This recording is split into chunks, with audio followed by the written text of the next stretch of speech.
Hi guys! Welcome back to my channel. So in this video ay magre-review tayo ng isang lending application na nagpapautang up to 100,000 pesos. Ayon sa kanilang application, 100 plus million user. Ayan, and up to 100,000 pesos ang pwedeng utangin. But before we go on guys, sa mga hindi pa nag-subscribe, mag-subscribe na, i-hit ang bell button para ma-update kayo sa upcoming videos and tutorials.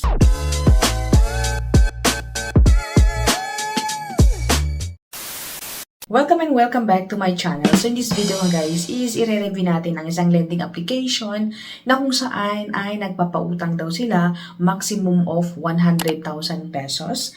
Ayan, and sabi dito na instant payment in 3 minutes. Ayan, and get cash loan in 3 steps and multiple channel repayment. And sabi din dito sa kanilang application guys, let's see, loan amount 2,000 to 100,000 pesos. And long term ito, 91 days to 360 days. So, ang lending application na ito guys ay si Peramo Online Peso Cash and powered by Magician of Money Lending Corporation. So, Magician Lending Corporation. Mamamagic kaya ang ating pera? Let's see guys.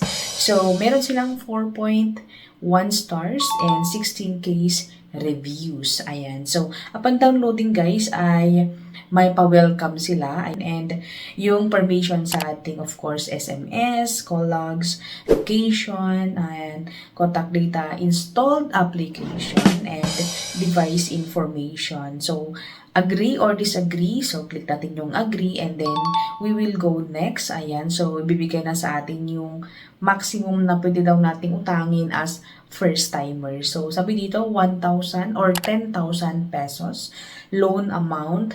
Ayan, and payable in 225 days. Ayan, so, click natin yung apply para makapag-proceed tayo. Magbibigay tayo ng phone number. Ayan, kasi mag-send sila ng OTP, ganyan. So, enter natin yung OTP and then magbabalik dun sa my dashboard and then click natin yung apply again and we will go to the identity information. So, of course, yung ating ID, ayan, ID type, birthday, gender, ayan. So, mga ID na kailangan, ayan, sa screenshot, UMID ID, passport, TIN ID, driver's license, SSS, postal, voters ID, PRC, and GSIS, and yung OWA ID. Ayan. So, yun pa yung mga kailangan na ID or yun yung pwede sa kanila. So, for me, ginamit ko na lang TIN ID, ganun.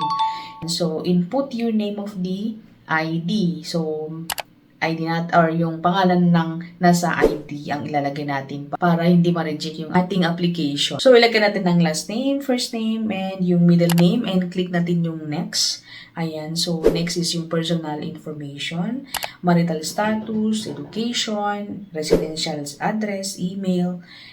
Ilalagay din natin yung social account, which is yung Facebook account natin. So, tatanungin yon and then click natin yung next. In here, yung work information naman guys. So, work information like yung ating company name, period, pay period, salary, company phone, company address, and next na natin siya. So, click natin yung next. Ayan, so dito na tayo sa contact information. So, sila guys, ang kailangan sila ng 3, pero meron silang 2 na optional. Kunyari, pag lalagay mo daw yung 5, ayan, ay mas malaki or mas malaki ang chance na ma-approve yung ating loan sa kanila. So, click natin yung next. Ayan, yung facial recognition. So, meron silang pa-instruction kung paano paano mag-selfie dito. So, click natin yung next after ng selfie. Andito naman yung ID, pag-upload ng mga picture ng ID, ganyan. So, click natin yung next pagkatapos nun. And dito na, you are qualified for the 3-month loan but you can apply for other loan length. So, paano yun guys? Let's see. Okay, so click natin yung okay. Ayan, so meron din dito na repayment coupon, ganyan. So, meron yung mga pagganito na sa mga ibang loan application. Kaya, medyo hindi na bago. So, X lang natin yung guys. Huwag na tayong magpaniwala. Charot. So, click natin yung X and then dito na. So, ito na yung loanable amount natin. So, charan! So, 3,500. Ayan. So, dito nagtataka ako guys kasi dalawang beses. Ayan. So, yung first, loan length is, ayan, makikita nyo sa screenshot, 80 days. And dun sa baba niya ay 7 days. So, paano yun guys? So, let's see. Ayan, pag-click natin, so wag tayong agad-agad click ng click para hindi tayo mabubudol. Ayan. So, pag-click natin ng instantly, ay papasok agad or magsasend sila ng loan. So, basahin muna natin guys before tayong mag-click. Ayan. Kung sa Facebook, click or think before you click. Ito naman, read before you click. Ayan. So, click natin yung check sa baba para makita natin. So, ito guys yung mga bawas. Ayan. So, sobrang malaki. So, interest expense, 560 agad-agad. Account management fee, 93. Platform fee, 252. Ayan. And risk management fee, 327. Ayan. Credit reporting fee, 168. So, ang daming fee, guys. Ang daming fee na ibabawas. So, bali, ang marireceive mo lang dito is halos half. Ayan. Halos half or mahigit half. Pero mas malaki talaga yung kaltas, guys. Ayan. So, let's see yung 7 days, which is 3,500 din yung loanable amount. So, check natin. Ayan. Diyan sa screenshot. Interest expense. Ayan.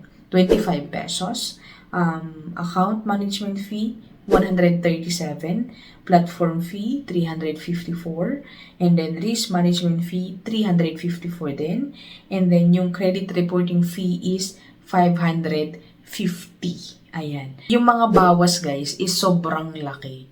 Ayan. So, medyo nakaka-hurt sa bulsa. Ayan. Pero, nasa inyo guys, hindi ko kayo na-encourage na umutang. Pero, nasa inyo pa rin. Kung gusto nyo silang subukan. Ayan. So, naintindihan ko naman na pagdating sa mga emergency nating pangailangan, kahit malaki na yung bawas, ay kung emergency, ginagrab natin. Pero guys, meron yung mga legit naman na loan na or loan app na pwede nating subukan or pwede nating itry. So, andyan lang sa mga videos natin. So, si Pera Mo guys, hindi ko nire-recommend. Ayan, kasi nga ang laki ng mga kaltas. So, nasa inyo pa rin guys kung gusto nyo siya o hindi. So, thank you for watching. That's my review or that's my video for today na sana ay nakatulong sa mga naghahanap ng mga utangan for today or for this 2024.